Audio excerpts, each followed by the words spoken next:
Good morning. This is Father Stephen Kelly from St. John's Church in Detroit. We're continuing our series of daily morning meditations, where we generally look at one or another of the lessons that are assigned for morning or evening prayer, what is known as the Daily Office Lectionary. Today for Saturday, let's take a look at the lesson that's assigned for evening prayer, and that's from the Acts of the Apostles.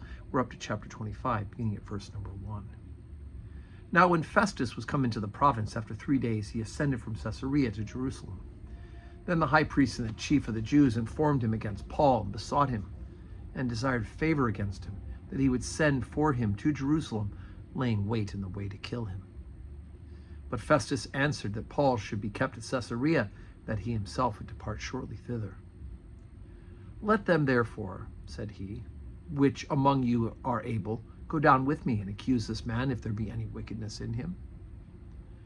And when they had tarried among them more than 10 days, he went down into Caesarea. And the next day, sitting on the judgment seat, commanded Paul to be brought. And when he was come, the Jews which came down from Jerusalem stood round about, and laid many and grievous complaints against Paul, which they could not prove. While he answered for himself, neither against the law of the Jews, neither against the temple, nor yet against Caesar, have I offended anything at all. But Festus, willing to do the Jews a pleasure, answered Paul and said, Wilt thou go up to Jerusalem, and there be judged of these things before me? Then said Paul, I stand at Caesar's judgment seat, where I ought to be judged. The Jews have I done no wrong, as thou very well knowest.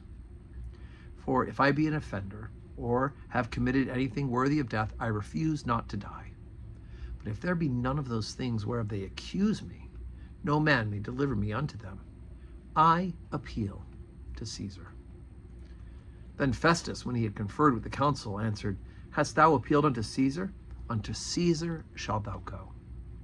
And after certain days, King Agrippa and Bernice came unto Caesarea to salute Festus. And when they had been there many days, Festus declared Paul's cause unto the king, saying, There is a certain man left in bonds by Felix, about whom, when I was in Jerusalem, the chief priests and the elders of the Jews informed me, desiring to have judgment against him. To whom I answered, It is not the manner of the Romans to deliver any man to die, before that which is accused have his accusers face to face, and have license to answer for himself concerning the crime against him. Therefore, when they were come hither without any delay on the morrow, I sat on the judgment seat and commanded the man to be brought forth. Against whom, when the accusers stood up, they brought none accusations of such things as I had supposed, but had certain questions against him of their own superstition, of one Jesus which was dead, whom Paul affirmed to be alive. And because I doubted of such manner of questions, I asked him whether he go to Jerusalem and there be judged of these matters. But when Paul appealed to be reserved unto the hearing of Augustus, I commanded him to be kept till I might send him to Caesar. Then Agrippa said unto Festus, I would also hear the man myself. Tomorrow, said he, thou shalt hear him. And on the morrow, when Agrippa was come, and Bernice, with great pomp, and was entered into the palace of hearing, with the chief captains and the principal men of the city, at Festus's commandment, Paul was brought forth. And Festus, said King Agrippa, and all men that which are present with us, ye see this man, about whom all the multitude of the Jews have dealt with me, both at Jerusalem and also here, crying that he ought not to live any longer. But when I found that he had committed nothing worthy of death, and that he himself hath appealed to Augustus, I have determined to send him, of whom I have certain thing to write unto my Lord.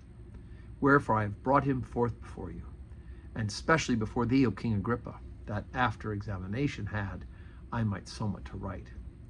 For he seemeth to me unreasonable to send a prisoner, and not withal to signify the crimes laid against him. Okay, so remember, you got this trick here. Paul's a Roman citizen. There's some question about how it is that he obtained the citizenship with his parents, whether they bought it. It was something you could do. You could buy citizenship. So Paul is able to avoid the religious persecution of the Jewish authorities by appealing to Caesar, and that's exactly what he's done. Even though King Agrippa comes and wants to also hear from Paul and to find out a way to help him, Felix first, now Festus, have stood fast in the fact that because he's appealed to Caesar, he has the right as a citizen to appeal to a higher authority, because they know that the Jewish authorities they are just hell-bent on putting him to death, as you can hear him say in the reading today. So we know that Jesus was falsely accused, put to death, and died for our sins. We know that Paul has to go to Rome to make a witness to that primary citizen, that primary central city, and then ultimately to die for the cause, the faith of Jesus Christ. But of course, we're not there yet. So today is Saturday. We're not having public worship today at St. John's, but of course, we're saying our prayers, right? You're praying at home. I'm praying for you, all those people watching this morning meditation, for all the parishioners. And God willing, you'll be in church tomorrow, right? Sunday's the day we worship together.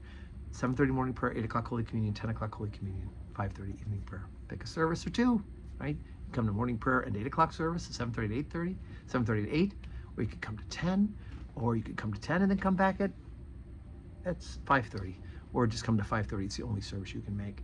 But be sure you come to church.